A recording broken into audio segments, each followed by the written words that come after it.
हमें ऐसी कोई जिम्मेदारी दे कि PFTI स्टार्टअप्स के लिए या न्यू कमर्स के लिए, न्यू इंडस्ट्रीज के लिए हम लोग कोई ऐसा स्थान बनाएं जिसमें जगह उस टाइम टू टाइम सेमिनार्स हो सकें, अवेयरनेस प्रोग्राम्स हो सकें और स्किल डेवलपमेंट के ऊपर काम हो सके। और एक मैंने सबसे ज़रूरी मांग जो रखी है विधायक जी से, वो ये रखी है कि मुख्यमंत्री जी से मिलकर ये बात करी जाए कि 8वीं से बाद वाली कक्षा में सभी बच्चों के ऊपर स्किल डेवलपमेंट के लिए काम किया जाए, ताकि जब बच्चे अपनी एक्चुअल ज़िंदगी में आएँ, 12वीं करने के लिए आएँ, तो उनको पूरा पता होगा कि हमें क्या करना है, हमें किस लाइन में जाना है। अभी क्या है कि बच्चे, आपने देखा होगा, काउंसलिंग होने लग गई है आजकल स्कूलों में, बच्चों को पता ही नहीं रहता, कन्फ्यूज़ है बच्चे कि क्या किया जाए, क्या पढ़ाई आगे करी जाए। तो वो एक अच्छा तरीका रहेगा अगर बच्चों को पहले तरीके से ही समझाया जाए। जैसे कि आपने आज बताया कि बच्चों के लिए खासकर आपने एक पहल शुरू की है, तो इस पहल को लेकर के आप देखते हैं कि नेशनल एजुकेशन पॉलिसी इस समय लागू की है मोदी जी ने, क्या वह इसके सरोकार रखती है? नहीं, पॉलिसीज़ देखिए, सरकार कोई भी पॉलिसी बनाती है उसको प्रॉपर तरीके से उस पर विचार किया जाता है लोग, क्योंकि हम एजुकेशन से रिलेटेड हम लोग काम नहीं कर रहे हैं। ये जस्ट एक हमारा इंडस्ट्री से रिलेटेड सुझाव है कि इंडस्ट्री को स्किल्ड वर्कर मिलेंगे, स्किल्ड लोग मिलेंगे, और इवन जो बच्चे भी हैं वो 10th या 12th के बाद अपनी लाइन चुनने के लिए, अपनी आगे की ज़िंदगी चुनने के लिए उनके लिए एक सुनहरा मौका होगा कि वो इसको, अगर उनको पता रहेगा कि मैंने, किसी बच्चे ने कारपेंटर के काम में जाना है या लकड़ी के काम में जाना है, इंडस्ट्री भी लगानी है, तो उसको बेसिक नॉलेज होगी। अगर किसी ने लोहे का काम करना है, उसको पता है, अगर उसने स्किल के ऊपर काम किया है तो अच्छे तरीके से अपने आप को डेवलप कर पाएगा। एक तो PFTI के 3 साल बेमिसाल और दूसरे गुड़गांव के 20 महीने बेमिसाल, क्या कहना चाहिए? ये अच्छा था कि ये कार्यक्रम, उद्योगपति जब कोई कार्यक्रम करता है तो व्यक्ति का विकास के बारे में सोचता है, और गुड़गांव के विकास के लिए इसलिए सोच रहा है क्योंकि हमारे यहाँ पर सबसे पहले उद्योग शुरू हुए। हरियाणा का जो रिवेन्यू भी है वो 65% गुड़गांव से जाता है, और उसके इसीलिए हमने GMDA बनाया था कि जो हमारे विकास का पैसा है वो गुड़गांव में ही लग जाए। अब ये उद्योगपतियों ने, आप देख भी रहे हो कि इन्होंने एक कार्यक्रम रखा सबने मिलके, इनके 3 साल पूरे हुए हैं। इन 3 साल में जो हमने भी इनसे विषय रखा कि आपको पूरी सुविधा देंगे, हरियाणा के यशस्वी मुख्यमंत्री श्री नायब सिंह सैनी जी की सरकार, और हमारा जो भी कोई कार्य होगा उस कार्य को हम उद्योगपतियों के लिए, इन्होंने कहा कि एक हमारे मीटिंग रूम होना चाहिए, एक हॉल होना चाहिए जिसमें हम अपनी बातें रख सकें। तो वो उद्योग विहार में तो है, लेकिन सेक्टर 37 के उद्योग विहार में नहीं है। वहाँ पर एक जल्दी से डेवलप करने के लिए अब माननीय मुख्यमंत्री जी से इनकी विषय पे बात रखेंगे और ये कार्य हम 100% कराएंगे। सर, हरियाणा में सबसे पहले हाइड्रोजन रेल, वो भी हरियाणा में, पूरे भारत में, क्या कहना चाहेंगे? ये हमारा भाग्य अच्छा है कि हरि की भूमि है, इसमें जो भी कार्य होता है वो इतिहास बनाता है। पानीपत में कार्यक्रम हुआ, बेटी पढ़ाओ बेटी बचाओ, पूरे देश के अंदर वो कार्यक्रम चला। ये दूसरा कार्यक्रम था जिसमें देश के यशस्वी प्रधानमंत्री जी आए और हाइड्रोजन ट्रेन चला के गए हैं। ये ट्रेन भारत में पहली ट्रेन चली है, और ये जो लोग बोलते थे साइंटिस्ट करते क्या हैं, सरकारें करती क्या हैं, वो मोदी जी ने साबित करके दिखाया कि हम पानी से भी ट्रेन चला सकते हैं। सर, PFTI मुख्यमंत्री से भी मिली है, और जितने भी यहाँ पर फंक्शन होते हैं PFTI का बड़ा योगदान रहता है। सरकार PFTI के लिए क्या बड़ा योगदान देने वाली है? अभी इतना बड़ा गिफ्ट मैं दे के तो जा रहा हूँ, बोल के तो जा रहा हूँ कि इन्होंने एक अच्छा अपने मीटिंग रूम चाहिए, एक ऐसा जो बार बार ये उसे बैठ सके, उसमें अपना विषय रख सके। ये बड़े बड़े हॉलों की किसी क्लब में ना जाना पड़े, उद्योगों का खुद का ही एक ऐसी व्यवस्था हो, इनका खुद का ही एक क्लब हो, आके अपने सभी उद्योगपति बात कर सके।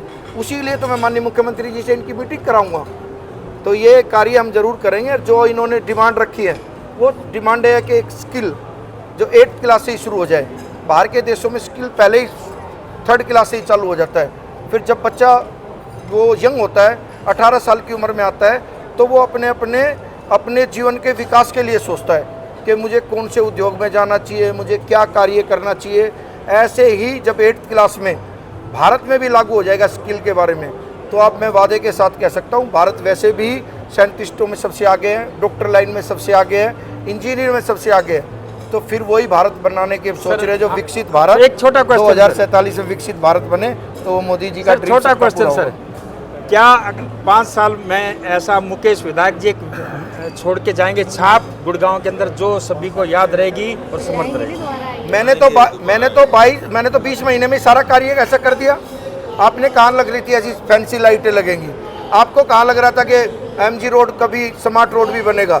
आपको कहाँ लग रहा था कि आप सब लोग ये जो व्यवस्था देख रहे हो बाजार वगैरह की, और जो उन लोगों को जहाँ कोई सुविधा नहीं देती थी, मैंने शीतला कॉलोनी में भी ऐसे रोड बनवा दिए आरसीसी के लोग देखते हैं। जहाँ शीतला कॉलोनी में जहाँ उद्योगपतियों के जो कर्मचारी रहते हैं आज उस कॉलोनी में 4-4 फुट पानी खड़ा रहता था, आज वहाँ पर लोगों को लगता है कि हमने कोई कार्य किया है। और जब लाइटों की बात करें तो जो मेरे इष्ट देव है बाबा श्याम, उनके नाम से जो लाइट लग रही है, जब मैं बाहर निकलता हूँ तो पहले मुझे वो 3 बाणी दिखाई देते हैं और मैं उनको देखते ही जय श्री श्याम बोलता हूँ। कम से कम ईश्वर का नाम तो लिया जाता है।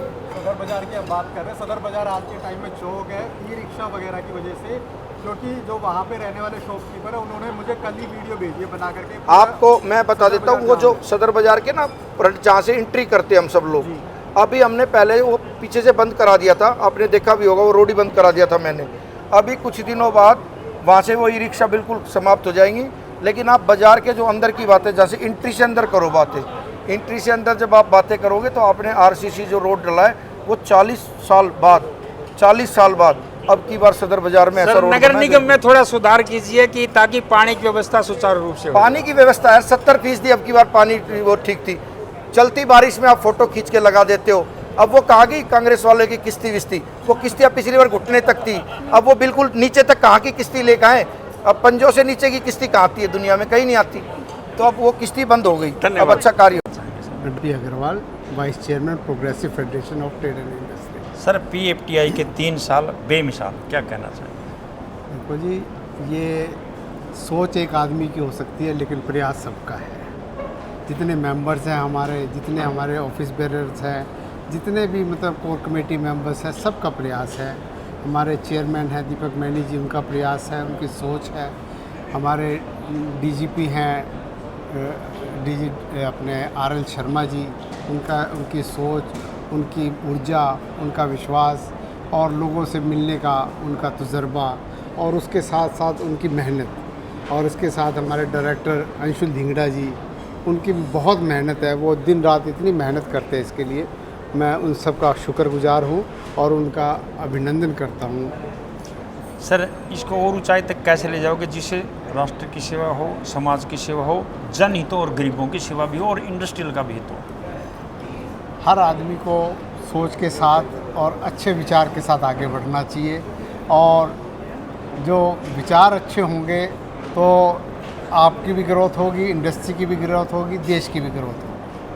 व्यापारियों को पीएफटीआई से क्या फ़ायदा? हम लोग बेसिकली जो व्यापारियों की समस्याएं हैं उनके ऊपर काम करते हैं और एडवोकेसी पे काम करते हैं। गवर्नमेंट के साथ उनका कनेक्ट करवाते हैं, और जो गवर्नमेंट की स्कीम्स हैं उनसे कैसे बेनिफिट उठाया जाए और उनके बारे में जागरूक कैसे किया जाए।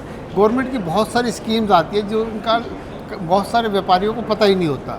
तो हमारी कोशिश ये रहती है कि उसके साथ गवर्नमेंट के साथ इनका कनेक्ट करवाया जाए, उन स्कीम्स के बारे में उनको अवेयर किया जाए। 3 साल में पीएफटीआई की सबसे बड़ी उपलब्धि क्या रही? 3 साल में बहुत उपलब्धियाँ पीएफटीआई ने हासिल की है।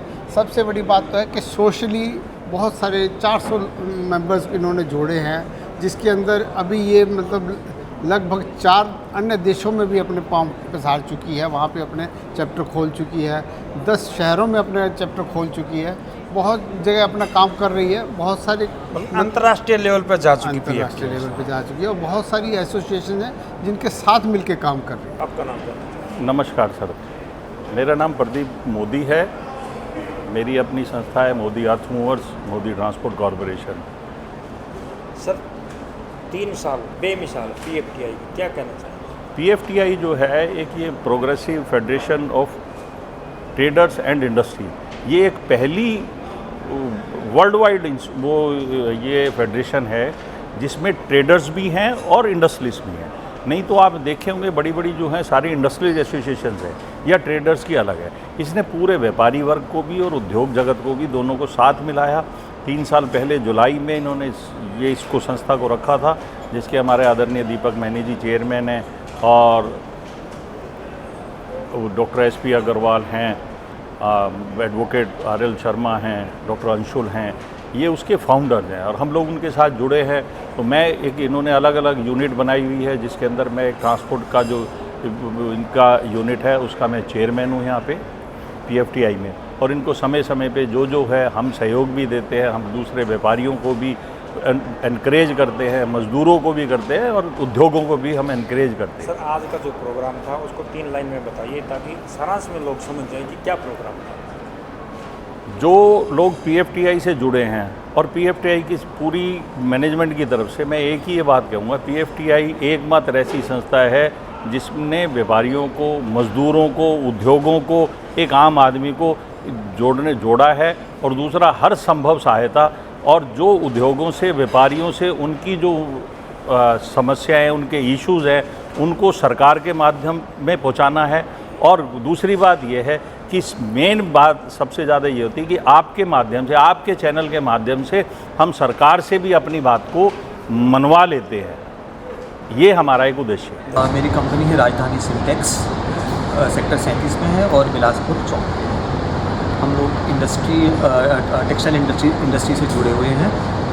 3 साल पहले हमारे श्री दीपक मैनी जी, शर्मा जी, SP अग्रवाल जी, अंशुल जी और हमारे कुछ और साथी एक साथ आए, और उनका उद्देश्य था कि एक ऐसी संस्था बनाएं जो इंडस्ट्री की प्रॉब्लम्स गवर्नमेंट तक ले जा सके और उनको सॉल्व कर सके। PFTI के 3 साल बेमिसाल सारांश में। हाँ, PFTI के ये 3 साल बहुत ही एक्स्ट्रा ऑर्डिनरी और बेमिसाल रहे हैं, क्योंकि हमारी हर महीने मीटिंग होती है जिसमें 50 से लेकर 100 सदस्य हमेशा आते हैं। उसका मतलब ही यही है कि यहाँ पर आके इंडस्ट्री ओनर्स की प्रॉब्लम सॉल्व हो रही है, तभी लोग टाइम निकाल के इन मीटिंग्स को अटेंड करते हैं। यहाँ पर अपनी प्रॉब्लम पदाधिकारी के सामने रखते हैं, जो उनकी प्रॉब्लम पूरी तरह सॉल्व करने की कोशिश करते हैं। हम लोग टेक्सटाइल इंडस्ट्री से जुड़े हुए हैं। 3 साल पहले हमारे श्री दीपक मैनी जी, शर्मा जी, SP अग्रवाल जी, अंशुल जी और हमारे कुछ और साथी एक साथ आए, और उनका उद्देश्य था कि एक ऐसी संस्था बनाएं जो इंडस्ट्री की प्रॉब्लम्स गवर्नमेंट तक ले जा सके और उनको सॉल्व कर सके। PFTI के 3 साल बेमिसाल सारांश में।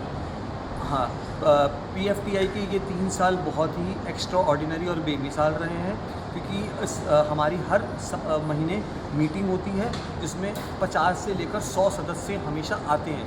उसका मतलब ही यही है कि यहाँ पर आके इंडस्ट्री ओनर्स की प्रॉब्लम सॉल्व हो रही है, तभी लोग टाइम निकाल के इन मीटिंग्स को अटेंड करते हैं। यहाँ पर अपनी प्रॉब्लम पदाधिकारी के सामने रखते हैं, जो उनकी प्रॉब्लम पूरी तरह सॉल्व